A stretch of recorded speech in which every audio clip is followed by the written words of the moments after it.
और ये यज्ञ कई प्रकार के होते हैं।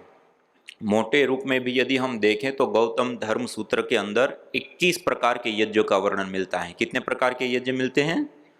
21। ये प्रधान रूप से 7 पाक यज्ञ, 7 हवीर यज्ञ, 7 सोम यज्ञ, और इन्हीं सबको और कैटेगरी में 3 कैटेगरी में कैटेगराइज किया है, नित्य, नैमित्तिक और काम्य। कौन कौन से? नित्य यज्ञ, नैमित्तिक यज्ञ और काम्य यज्ञ। नित्य यज्ञ अर्थात प्रतिदिन किए जाने वाले, जैसे ब्रह्म यज्ञ, देव यज्ञ, बलि वैश्व देव यज्ञ, अतिथि यज्ञ, पितृ यज्ञ, जो महर्षि मनुजी द्वारा प्रोक्त पंच महायज्ञ जिसको कहा गया है, वो हमें प्रतिदिन अपने जीवन को और इस जगत को सुंदर बनाने के लिए प्रतिदिन उसका आचरण करना चाहिए। इसी प्रकार से दूसरे होते हैं नैमित्तिक, जो किसी निमित्त विशेष से प्रवृत्त होकर के किए जाने वाले जो यज्ञ अनुष्ठान होते हैं। जैसे नया भवन घर बनाते हैं, वहां पर आवास के लिए जाते हैं तो वास्तु होम करते हैं। शादी विवाह से लेकर के जो गर्भाधान से लेकर के अंत्येष्टि पर्यंत जो 16 संस्कार होते हैं, उस समय जो हवन करते हैं तो ये संस्कार के निमित्त से हम करते हैं। इसी प्रकार से जब फसल पक जाती है, नए अन्न आते हैं, शारदीय नवसष्ठी, वासंती नवसष्ठी, दीपावली और होली पे जो विशेष हवन होता है, उस समय जो नए अन्न आते हैं उससे हवन करके और फिर उसका सेवन आदि किया जाता है। तो ये एक निमित्त विशेष से किए जाने वाले। तो इस प्रकार से जितना किसी निमित्त विशेष से किए जाते हैं वो सारे के सारे नैमित्तिक यज्ञ कहे जाते हैं। कैसे यज्ञ कहे जाते हैं? नैमित्तिक। और तीसरे हैं काम्य यज्ञ। काम्य यज्ञ अर्थात किसी कामना, उद्देश्य, लक्ष्य, टारगेट के साथ प्रवृत्त होकर के, संकल्पित होकर के किए जाने वाले जितने भी कर्म हैं, श्री कामो यजेत, पुत्र कामो यजेत, स्वर्ग कामो यजेत, विष्टि कामो यजेत आदि अलग अलग प्रकार की अलग अलग कामनाओं के लिए जो भी उद्देश्य, टारगेट, लक्ष्य के साथ किए जाते हैं, वो सारे के सारे काम्य यज्ञ कहे जाते हैं। और श्रीमद् भगवद गीता के अनुसार देखें तो इन्हीं सबको भी और विभाजित कर दिया, सात्विक, राजसिक और तामसिक भेदों से, और उसका भेद कर दिया। तो कहने का अभिप्राय है कि प्रधान रूप से 21 प्रकार के यज्ञ होते हैं और 3 कैटेगरी में नित्य, नैमित्तिक और काम्य यज्ञ के रूप में देखे गए। और जो पंच महायज्ञ है उसको नित्य यज्ञ कहा, और उसमें पहला है ब्रह्म यज्ञ। कौन सा यज्ञ? ब्रह्म यज्ञ अर्थात संध्या, उपासना, ध्यान, जप, ये सारी चीजें जो होती हैं वो ब्रह्म यज्ञ के अंतर्गत आती है, स्वाध्याय आदि। इसी प्रकार से देव यज्ञ। देव यज्ञ अर्थात यज्ञाग्नि के अंदर प्रातःकाल और सायंकाल, प्रातःकाल सूर्य और प्रजापति के लिए और सायंकाल अग्नि और प्रजापति के लिए विशेष आहुतियां दी जाती हैं, उसको कहा जाता है अग्निहोत्र।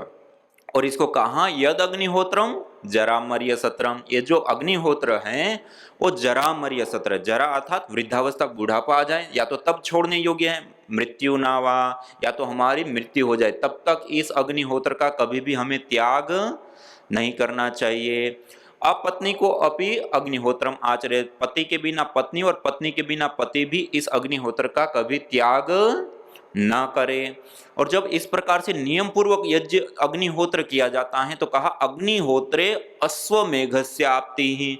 जो अश्वमेघ याग करने के बाद जिस फल की प्राप्ति होती है वो फल इस अग्निहोत्र को करने से वो व्यक्ति प्राप्त कर लेता है। और कहा यज्ञ शिष्टासीन संतो मुच्यन्ते सर्वकिल विषय। जो यज्ञ करने के उपरांत प्रसाद रूप अन्न को ग्रहण करता है, मुच्यन्ते सर्वकिल विषय, सभी प्रकार के पापों से, रोगों से, क्लेशों से, कष्टों से मुक्त होता है। भुंजते तु त्वघम पापा ये पचन्ति आत्म कारण। जो केवल अपने लिए पकाता है, बिना अग्नि में आहुति दिए भोजन करता है, उसको कहा भुंजते तु त्वघम पापा। दो चीजें, पापी है और पाप का भोग कर रहा है। श्रीमद् भगवद गीता में भगवान श्री कृष्ण जी 3 अध्याय में कहते हैं कि जो व्यक्ति बिना हवन किए भोजन करता है वो पापी और पाप का भोग करने वाला है। 4 अध्याय में जाकर के फिर से कहा यज्ञ शिष्टा अमृत भुजो यान्ति ब्रह्म सनातनम नायम लोको यज्ञ स कुतो अन्य कुरु सत्तम। जो यज्ञ करने के उपरांत प्रसाद रूप अन्न को ग्रहण करता है वो सनातन ब्रह्म को प्राप्त करता है। नायम लोको यज्ञ से कुतो अन्य कुरु सत्तम। जो यज्ञ नहीं करता है उसके लिए तो यह लोक भी सुकर नहीं होता है, परलोक की तो बात ही छोड़ दो। और 18वें अध्याय में जाकर के फिर से कहा यज्ञ दान तपः कर्म न त्याज्यम कार्यमेव तत्, यज्ञो दान तपश्चैव पावनानि मनीषिणाम, यज्ञ करना, दान करना और तप करना, इसका कभी भी त्याग नहीं करना चाहिए। और आचार्य चाणक्य जी कहते हैं स्वाहा स्वधा कार विवर्जितानि स्मशान तुल्यानि गृहाणि तानि, जिस घर के अंदर यज्ञ याग आदि नहीं होते हैं वो घर स्मशान के तुल्य होते, त्याज्य होते, वहां पर सुख शांति स्थिर नहीं होते हैं। तो इतने कठोर शब्दों में भी कहा है एक और एक और सनातन ब्रह्म की प्राप्ति तक की बात बता दी। तो कहने का अभिप्राय ये जो यज्ञ है, हवन है, अग्निहोत्र है, ये बहुत ही विशेष विद्या है। एतेषु यश्चरते भ्राजमानेषु यथा कालम च आहुतयो ह्यद्ददायन् तन्नयन्त्येताः सूर्यस्य रश्मयोः देवानां पतिरेको दिवासः। उपनिषदों में बताया कि जो व्यक्ति प्रातःकाल, सायंकाल, सूर्योदय, सूर्यास्त के समय पे यज्ञाग्नि के अंदर आहुति देकर के यज्ञ कर्म को पूर्ण करता है, उसकी दी हुई आहुतियां संचित कर्म रोग होकर के उसको वहां पहुंचा देती है देवानाम पतिरेको अधिवास, स्वयं परमपिता परमात्मा का साक्षात्कार कराने के योग्य बना देती हैं। और यथेह क्षुधिता बाला मातरम पर्युपास्ते एवं सर्वाणि भूतानि अग्निहोत्रम उपासते। जैसे छोटा बालक होता है ना, भूख रूपी दुख से जब पीड़ित होता है तो रुदन आदि के माध्यम से अपनी भूख की जब अभिव्यक्ति अपने माँ के पास करता है तो माँ उसको अपनी गोदी में उठाती है और निश्चित रूप से जैसे उसके भूख रूपी दुख का निवारण करती है। एवं सर्वाणि भूतानि अग्निहोत्रम उपासते, ऐसे ही संपूर्ण संसार में अनेक प्रकार के रोग, दोष, क्लेश, कष्ट, बाधा, पीड़ाओं से पीड़ित मनुष्य यज्ञ की शरण में आकर के मुक्ति को पाते हैं। कितने बड़े बड़े आश्वासन एक से एक शास्त्रकार, एक से एक ऋषि हमें दे रहे हैं। यथे क्षुधिता बाला मातरिम पर्युपास्ते एवं सर्वाणि भूतानि अग्निहोत्रम उपासते। और इतना ही नहीं, इसके साथ साथ यदि हम आयुर्वेद आदि शास्त्रों को भी देखें तो वहां पर भी यदि क्षितायुर यदि वा परेतो यदि मृत्योरंतिकम नीत एव तमाहरामि निवृत्तेर उपस्थानात् अस्पार्श्वमेनम सतसारदाय, जब व्यक्ति की आयु क्षीण हो गई, उनके प्राण क्षीण हो गए, उनकी धातु क्षीण हो गई, मृत्योरंतिकम मृत्यु की अंतिम स्थिति में तमाहरामि निवृत्तेर उपस्थानात् अस्पार्श्वमेनम सतसारदाय, उसको मैं यज्ञ बाहर लाता और सतसारदाय 100 साल की निरोग आयु प्रदान करता हूं। और आयुर्वेद शास्त्र में बताएं आयुर्वेदेषु यत् प्रोक्तम यस्य रोगस्य भेषजम तस्य रोगस्य शांत्यर्थम तेन तेनैव होमयत्। आयुर्वेद में जिन रोगों के समनार्थ जिन जिन औषधियों का सेवन किया जाता है उन्हीं औषधियों से हवन करने पर वह रोग शांत होते हैं, नष्ट होते हैं, दूर होते हैं। यया प्रयुक्त्या चेष्ट्या राजयक्ष्मा पुराजित ताम वेद विहिताम इष्टिम आरोग्यार्थी प्रयोजयेत्। कहा कि जब बीमारी की अवस्था बढ़ जाती है, बिगड़ जाती है, अलग अलग औषध आदि लेने के बाद भी अब काबू में नहीं आ रही है, तो क्या करें? तो सुश्रुत संहिता के अंदर बताया कि वेद विहित यज्ञ का अनुष्ठान करके उन बीमारियों को जीते। तो इस प्रकार से अनेक प्रकार के अनेक रूपों में हर शास्त्रों में स्थान स्थान पे जगह जगह पर आपको मिलेगा कि यज्ञ के द्वारा, हवन के द्वारा, अग्निहोत्र के द्वारा, होम के द्वारा अनेक प्रकार के लाभ और अलग अलग प्रकार के लाभ, भौतिक लाभ भी जैसे धन, ऐश्वर्य, आरोग्य, ये सारी चीजें भौतिक चीजें होती हैं तो उसकी भी प्राप्ति होती है। इसी प्रकार से अदृष्ट हमारी साधना में उन्नति से लेकर के देवीय शक्ति, जैसे आदरणीय भ्राताश्री जी ने हमें बताया कि देवीय शक्तियों से जुड़ने से लेकर के अलग अलग प्रकार की जो सिद्धियां होती हैं, अलग अलग प्रकार की जो शक्तियां होती हैं, उनसे भी हम जुड़ते हैं। तो यज्ञ जो है वो अपने आप में एक बहुआयामी, इसलिए वेद में कहा, मेरे साथ बोलिए, शुचि जिह्वो अग्नि ही। आपकी आवाज नहीं आ रही है। शुचि जिह्वो अग्नि ही सहस्रारंभ, इसका अर्थ है पवित्र ज्वाला वाली यज्ञाग्नि हमें हजारों हजार लाभ प्रदान करती है, सहस्र लाभ प्रदान करती है, हजारों लाभ प्रदान करती है। दृष्ट, अदृष्ट, लौकिक, पारलौकिक अनेक प्रकार के लाभों से हमें विशेष रूप से लाभान्वित कर देती है। इसलिए ये जो यज्ञ है, हवन है, अग्निहोत्र है, ये सबसे विशेष विद्या है। इसलिए हमारी भारतीय संस्कृति में जितने भी अनुष्ठान, पूजाएं या विशेष कार्य इस प्रकार के होते तो उन सब में यज्ञ का विशेष रूप से विधान किया जाता है और उसका आचरण किया जाता है। और इतना ही नहीं, ये जो आयुर्वेद शास्त्र को भी देखें तो दो प्रतिज्ञा करता है, स्वस्थ से स्वास्थ्य रक्षणम, आतुरस्य विकार प्रशमनम। स्वस्थ व्यक्ति को हमेशा स्वस्थ रखना और आतुरस्य विकार प्रशमनम, यदि कोई बीमार हो गया है तो उसको ठीक करना। उन दोनों के लिए ही अलग अलग विधान किया। पहले के लिए सद्वृत्त बताया कि स्वस्थ व्यक्ति को हमेशा स्वस्थ रहने के लिए क्या क्या करना चाहिए, क्या क्या नहीं करना है, वो सारा विस्तार पूर्वक वर्णन बताया। आतुरस्य विकार प्रशमनम, यदि किसी कारण से बीमारी रोग कष्ट आ गया है तो उसको दूर करने के लिए चिकित्सा प्रकरण दिया। उसको भी 3 विभागों में विभाजित किया, देव विपास, युक्ति विपास और सत्वावजय आदि। देव विपास चिकित्सा जिसमें यज्ञ, हवन, माला, तिलक, तीर्थाटन, गौ सेवा, दान, पुण्य या इस प्रकार की जितनी भी चीजें होती हैं वो सारा का सारा आता है देव व्यपास चिकित्सा के अंतर्गत। इसी प्रकार युक्ति व्यपास है जिसमें युक्ति पूर्वक, जैसे वात बढ़ा है, पित्त बढ़ा है, कब बढ़ा है, कौन सी ऋतु चल रही है, क्या खाया था क्या नहीं खाया था, कौन सा रोग कितनी मात्रा में, कौन सी औषध कितनी मात्रा में देनी है, ये सारी जो चीज किया जाती है वो युक्ति पूर्वक की जाती है। इसी प्रकार से चीर फाड़ आदि करके, ऑपरेशन आदि करके जो चिकित्साएं की जाती हैं वो तीसरे प्रकार की चिकित्साएं होती हैं जिससे हमें आरोग्य दिया जाता है। तो आरोग्य जहां दिया जाता है वहां पर भी विशेष रूप से देव व्यपास चिकित्सा में यज्ञ, हवन, अग्निहोत्र आदि का वर्णन हमें विशेष रूप से प्राप्त होता है। और इसी प्रकार से सद्वृत्त में भी स्वस्थ व्यक्ति को स्वस्थ रहने के लिए विशेष रूप से हवन, यज्ञ, अग्निहोत्र, औषधीय द्रव्यों का धूपन आदि करने के लिए भी हमें विशेष रूप से निर्देशित करता है। अब स्वस्थ व्यक्ति को स्वस्थ रखने में हवन करेंगे तो कैसे व्यक्ति स्वस्थ रह जाएगा? तो इसका सबसे बड़ा पहला कारण है कि हम जो आहार लेते हैं वो आहार में जो वायु रूप आहार लेते हैं वो हमारा सबसे अधिक होता है। हमें एनर्जी, ऊर्जा चाहिए ना, शक्ति चाहिए जिससे हम चलते हैं। शक्ति को प्राप्त करने के लिए हम क्या करते हैं? आहार लेते हैं। क्या करते हैं? कितने रूपों में आहार लेते हैं? धरती पर 3 रूपों में द्रव्य पाए जाते हैं ना, ठोस, द्रव और गैसेज फॉर्म में। और इन तीनों ही रूपों में हम आहार लेते हैं। ठोस रूप में रोटी, दाल, चावल आदि सब चीजें लेते हैं। द्रव रूप में पानी, दूध, जूस, छाछ आदि लेते हैं। गैस फॉर्म में प्राणवायु लेते हैं। और इन इससे हमें मिलती है ऊर्जा, एनर्जी, शक्ति, जिससे हमारा शरीर चलता है। अब ये जो 3 रूपों में हम आहार लेते हैं उसमें 24 घंटे के अंदर ठोस रूप आहार कितनी बार लेते हैं? 2 बार, कोई 3 बार, कोई 1 बार। लेकिन उसी 24 घंटे के अंदर द्रव रूप आहार, पानी, दूध, जूस आदि कितनी बार लेते हैं? कोई 5, 10, कोई 15। गर्मी है तो थोड़ा ज्यादा पानी और ठंडी है तो थोड़ा कम। लेकिन उसी 24 घंटे के अंदर वायु रूप आहार हम कितनी बार लेते हैं? 24 घंटे, एनी टाइम, खाते पीते उठते बैठते चलते फिरते, यहां तक कि रात को सो गए तब भी हमारा कोई आहार चल रहा है तो वायु रूप आहार। वयस्क व्यक्ति 24 घंटे के अंदर करीब करीब 11,000 लीटर वायु का प्रयोग करता है। कितनी?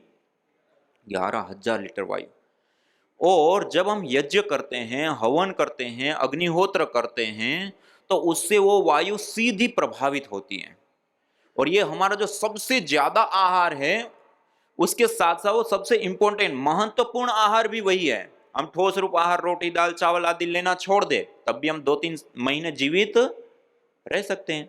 द्रव रूप आहार, पानी, दूध, जूस आदि लेना छोड़ दे तब भी हम 2-3 सप्ताह जीवित रह सकते हैं। लेकिन गैस रूप आहार, वायु रूप आहार लेना छोड़ दे तो कितनी देर रह पाएंगे?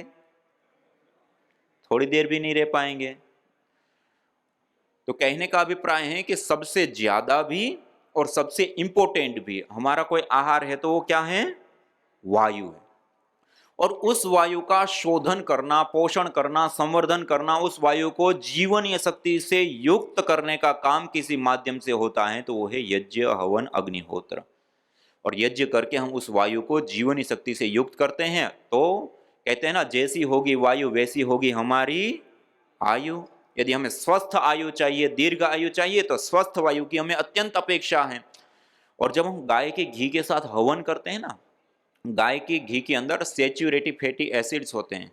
उसका जब दहन होता है, वो जब जलते हैं तो उससे कीटोन्स बनते हैं। और कीटोन्स के ब्रेक होने पर, टूटने पर कार्बन की अपेक्षा 6 गुना ज्यादा ऑक्सीजन भी हमें मिलता है। उसके साथ साथ जो हमने औषधीय आदि आहुतियां साथ में देते हैं उसके अपने अपने जो एरोमेटिक्स ऑयल्स होते हैं वो भी उस वायु के अंदर आ जाते हैं।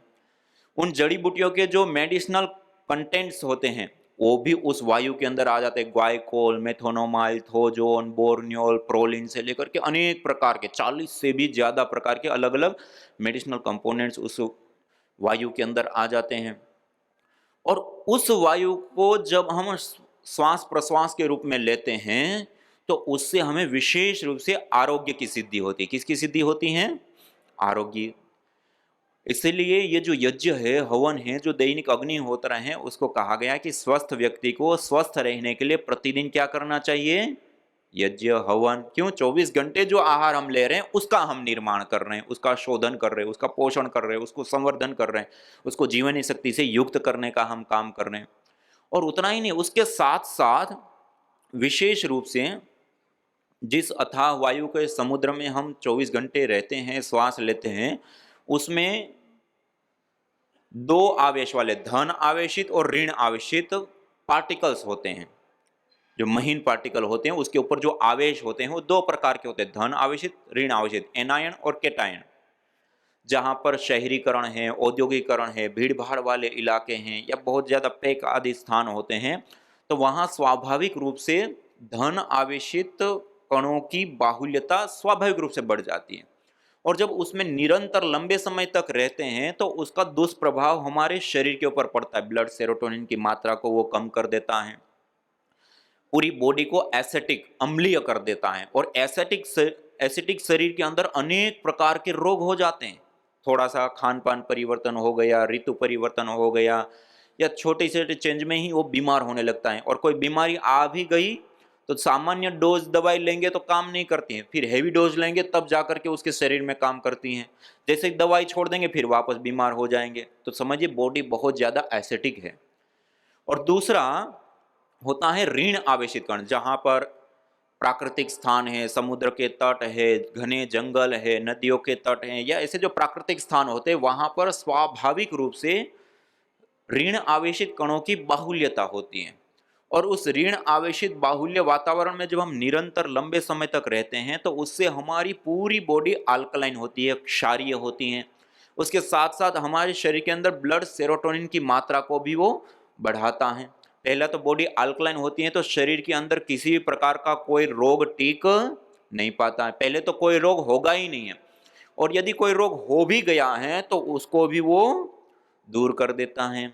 और उसके साथ साथ विशेष रूप से ब्लड सेरोटोनिन की मात्रा को बढ़ा देता है, जिससे हमें प्रसन्नता मिलती है, अच्छा लगता है। या न्यूरोट्रांसमीटर्स के रूप में भी वो केमिकल विशेष रूप से कार्य करता है, तो उसकी मात्रा बढ़ जाती है, तो उसका विशेष रूप से हमें लाभ मिलता है। और देखिए, जिस स्थान पे प्रतिदिन 5 से 10 मिनट गाय के घी और विशेष जड़ी बूटियों से हवन किया जाता है, वहां के वातावरण में प्रति क्यूबिक सेंटीमीटर एयर के अंदर 200 से 400 ऋण आवेशित कण पाए जाते हैं। ये इतनी बड़ी संख्या होती है, जो कहीं दूर दूर तक घना जंगल हो और वहां का जो वातावरण होता है, ऐसा वातावरण 5-10 मिनट यज्ञ करके प्रतिदिन हम अपने घर के अंदर बना सकते हैं। और उससे पूरी बॉडी अल्कलाइन होगी और गुड हार्मोन्स भी बढ़ेंगे, तो उससे आरोग्य की सिद्धि होती है। इसलिए आयुर्वेद का सदवृत्त कहता है कि स्वस्थ व्यक्ति को स्वस्थ रहने के लिए प्रतिदिन क्या करना चाहिए? हवन करना चाहिए, यज्ञ करना चाहिए, अग्निहोत्र करना चाहिए। उसके अलावा तीसरा लाभ देखिए, आज पूरी दुनिया की सबसे ज्यादा बड़ी बीमारी और सबसे ज्यादा मात्रा में लोगों में होने वाली बीमारी कोई है? स्ट्रेस, तनाव, डिप्रेशन, चिड़चिड़ापन, मानसिक जो इस प्रकार की विकृतियां। इसलिए जो हम हवन करते हैं, पूजा करते हैं, तो वहाँ का जो सुगंधित वातावरण है वो अति विशेष हो जाता है, मन को रिलैक्स कर देता है, शांत करता है। और जब हम योग साधनाएं आदि भी करते हैं तो उसमें भी ये जो गंध आदि होती है, सुगंधी होती हैं, उसका प्रयोग किया। वैसे तो आज कॉस्मेटिक्स जगत में भी जो अलग अलग प्रोडक्ट्स के अंदर साबुन, शैम्पू, टूथपेस्ट, हर जगह पर फ्रेगनेंस का प्रयोग किया जाता है, लेकिन वो कृत्रिम रूप से अलग प्रकार की गंध होती है। लेकिन हम प्राचीन तरीकों को भी देखें तो उसमें जैसे जवादू, ये जो एक गंध है, वो अपने आप में दक्षिण भारत में पूर्व काल में योग के दौरान, साधना के दौरान, योगाभ्यास के दौरान वो मन को रिलैक्स, शांत, एकाग्र करने के लिए प्रयोग की जाने वाली एक गंध है। एक अलग अलग कुछ जड़ी बूटियों का ऑयल निकाल करके उसका जो सम्मिश्रण होता है उससे वो बनती हैं, और उससे विशेष रूप से उस प्रकार की लाभ होता है। इधर उत्तर भारत और इधर देखें तो इधर अगर का विशेष रूप से प्रयोग करता, असम या उधर साइड के जो राज्य उसमें अगर का विशेष रूप से प्रयोग होता था। इधर की क्षेत्र में हम देखें तो इधर विशेष रूप से गुगुल का प्रयोग होता था। ये धूपन के रूप में पूजा के लिए भी होता है, और पूजा के साथ साथ हमारा अपना जो मन है उसको भी रिलैक्स करने के लिए, शांत करने के लिए, विशेष रूप से मन को अनुकूल रखने के लिए इसका विशेष रूप से प्रयोग किया जाता है, जो हमारी योग साधना में विशेष रूप से हमें प्रवृत्ति देता है। और कहने का अभिप्राय, जब हम यज्ञ करते हैं, हवन करते हैं, तो उससे सहज रूप से हमें ये सुगंधि प्राप्त होती है, और उससे सारे विशेष प्रकार के लाभों से हम अवगत हो जाते हैं, और मानसिक पूरे परिवार का लाभ हो जाता है मानसिक रूप से। तो ये भी एक विशेष लाभ होता है।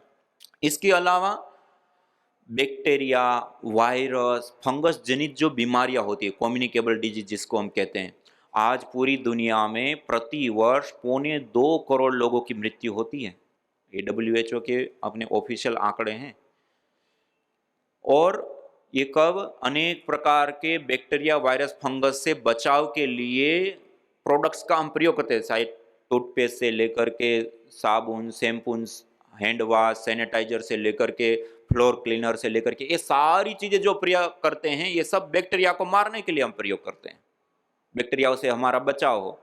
इतनी सारी चीजें बड़ी मात्रा में प्रयोग होने के बावजूद भी लोग बीमार हो जाते, उसमें दवाई ली, ठीक हो गए, उसमें भी दवाई लेने के बाद भी असर नहीं हुआ, और जो चले गए। ऐसा आंकड़ा है 2.25 करोड़ लोगों का। ये बहुत बड़ा आंकड़ा होता है। और जो इस प्रकार से मृत्यु हो जाती है जिस कारण से, ऐसे जो बैक्टीरिया, वायरस, फंगस है वो हमने कुछ लिए। और यहाँ पर अपने पतंजलि रिसर्च फाउंडेशन में पहले तो यज्ञ जो हम अग्निहोत्र हवन करते हैं उसका जो धूम्र होता है, एक गैस क्रोमेटोग्राफी मास स्पेक्ट्रोस्कोपी एक मशीन होती है, GCMS, जो गैसेज फॉर्म में जो तत्व होते हैं उसको माइक्रो लेवल पर एनालाइज करने की एक तकनीक होती है, केमिस्ट्री लैब की एक एडवांस टेक्नोलॉजी होती है। उसमें जब हवन के धूम्र को एनालाइज किया गया तो पता चला कि उसके अंदर 40 से भी ज्यादा अलग अलग प्रकार के एक्टिव मेडिसिनल कंपोनेंट्स हमें प्राप्त हुए, और उसमें 13 से 15 प्रकार के ऐसे तत्व है उसके अंदर जो बैक्टीरिया, वायरस, फंगस को पैदा ही ना होने दे, या उसको आगे ना बढ़ने दे, या है तो उसको मार दे, नष्ट कर दे।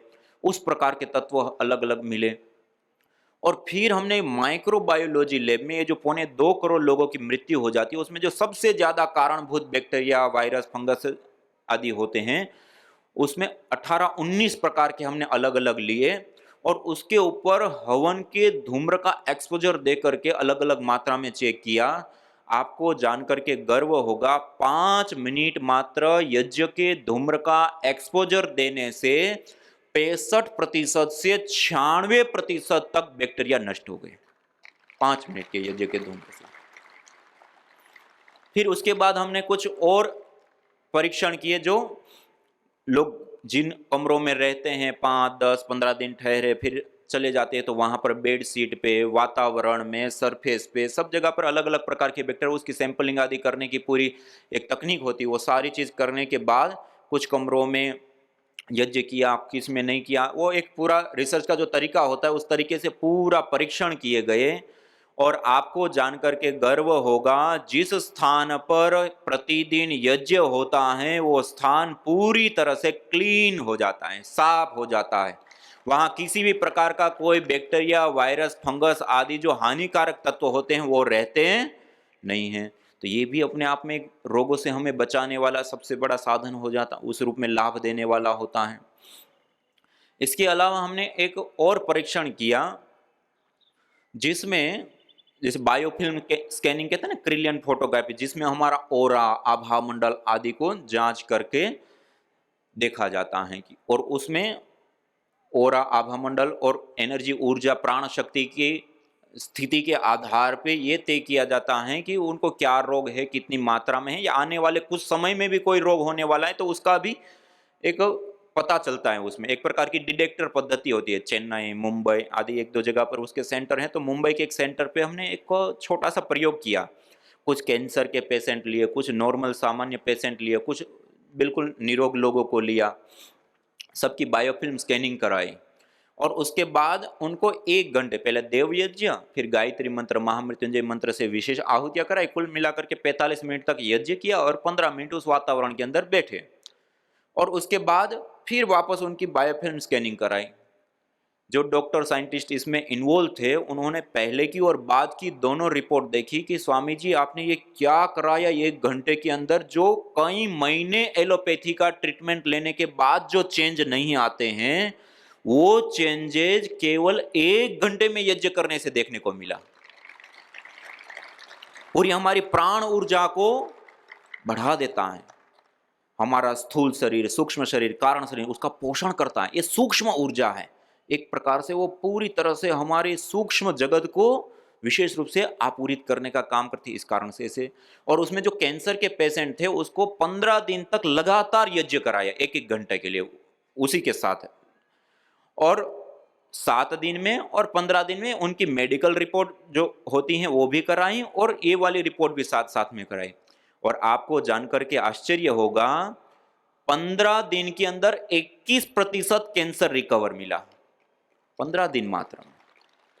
तो ऐसे भी वो यज्ञ जो है विशेष रूप से लाभ प्रदान करने वाला होता है, प्राण ऊर्जा के रूप में भी विशेष रूप से हमें लाभ देता है। ये यज्ञ की जो सन्निधि है वो अपने आप में एक अनमोल खजाना है। ये एक शक्ति की उपासना है। क्या है? शक्ति की उपासना। यज्ञ करना मतलब शक्ति की उपासना। और हम अग्नि पूजक है। कैसे हैं? आप पुराने ऐतिहासिक ग्रंथों को उठाएंगे तो सब जगह पर भारत को अग्नि पूजक, हम कोई भी मत पंथ संप्रदाय अनेक प्रकार के भारतवर्ष के अंदर हैं, लेकिन सारे मत पंथ संप्रदायों में आपको अग्नि की पूजा देखने को मिलेगी। हर पूजा में दीपक जलाना हो, हवन करना हो या और भी अलग अलग रूपों में, बिना अग्नि की कोई पूजा विशेष नहीं होती है, उपासना विशेष नहीं होती है। हम अग्नि पूजक हैं। और मेरे साथ बोलिए, अग्निर्वै देवानाम मुखम अग्नि ही सर्वा देवता। अग्नि समस्त देवी देवताओं का मुख है और अग्नि के अंदर सारे देवी देवताओं का प्रत्यक्ष प्रतिनिधित्व होता है। ये कितना बड़ा सानिध्य है, प्रत्यक्ष लाइव देवता होता है। और देखिए, कोई भी पदार्थ को छोड़ते हैं तो किधर जाता है, लेकिन अग्नि किधर जाती है?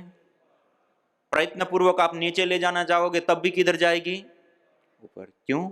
ऊर्ध्वम गच्छन्ति सत्वस्था। इस धरती पर जितने भी द्रव्य हैं उन द्रव्यों में सत्वतम तत्व, सत्व रूप तत्व कोई है तो वो है अग्नि। क्या है? अग्नि के बहुत सारे गुण हैं। एक शब्द आपने सुना ना, उपासना, हम प्रयोग करते हैं ना, आस उपवेशने, जिसके समीप बैठने से गुणांतर आदान होता है। क्या होता है? गुणांतर आदान। उपासना हम करते हैं, ईश्वर की उपासना करते हैं तो ईश्वर के जो गुण हैं वो हमारे में ट्रांसफर होते हैं। ऐसे ही जब हम अग्नि की उपासना करते हैं, अग्नि के समीप बैठते हैं तो गुणांतर आदान होता है, उसके जो गुण होते हैं वो हमारे अंदर आते हैं। तो अग्नि के बहुत सारे अलग अलग गुण हैं। एक आपने नाम सुना होगा, पावक, पावन करने वाली होती है अग्नि। जैसे सोना चांदी आदि धातुओं को अग्नि में तपाते तो क्या हो जाती है? पावन हो जाती है, पवित्र होती है, शुद्ध होती है। ऐसे ही अग्नि का एक गुण होता है प्रकाश गुण। जहां पर अंधेरा है वहां अग्नि को प्रकट कीजिए, सबको प्रकाशित कर देगा। ऐसे ही अग्नि का एक गुण होता है ऊष्मा। अग्नि की आप पास बैठेंगे तो आपको भी, हमें भी ऊष्मा, गर्मी लगती है, नहीं लगती है? ऐसे अनेक गुण होते हैं और उसमें से प्रधान और विशेष अग्नि का कोई गुण है तो वो है सत्व गुण। क्या है? और जब हम अग्नि की उपासना करते हैं तो वो सत्व गुण हमारे मन में, हमारे विचारों में, हमारे तन में, हमारे प्राण में, हमारे पर्यावरण में, पूरे अस्तित्व को वो सत्व से भर देता है। किससे भर देता है? सत्व से। और ऊर्ध्वम गच्छन्ति सत्वस्था, जो सत्व से युक्त होता है वो ऊपर की ओर उठता है, ज्ञान को प्राप्त करता है, विवेक को प्राप्त करता है और अंत तो गत्वा मुक्ति की ओर अग्रसर होता है। इसलिए हमारी भारतीय संस्कृति जो है वो अग्नि पूजक संस्कृति है और अग्नि हमें ऊपर उठाने वाली है। किधर उठाने वाली है? ऊपर उठाने। इसलिए हम अग्नि पूजक है, हवन की, अग्नि की पूजा करने वाले। और कोई भी विशेष पूजा है तो अग्नि के अंदर आहुति दे करके ही विशेष रूप से की जाती है। तो उस रूप में भी हमारे लिए विशेष करके लाभकारी, हितकारी और उपयोगी होता है।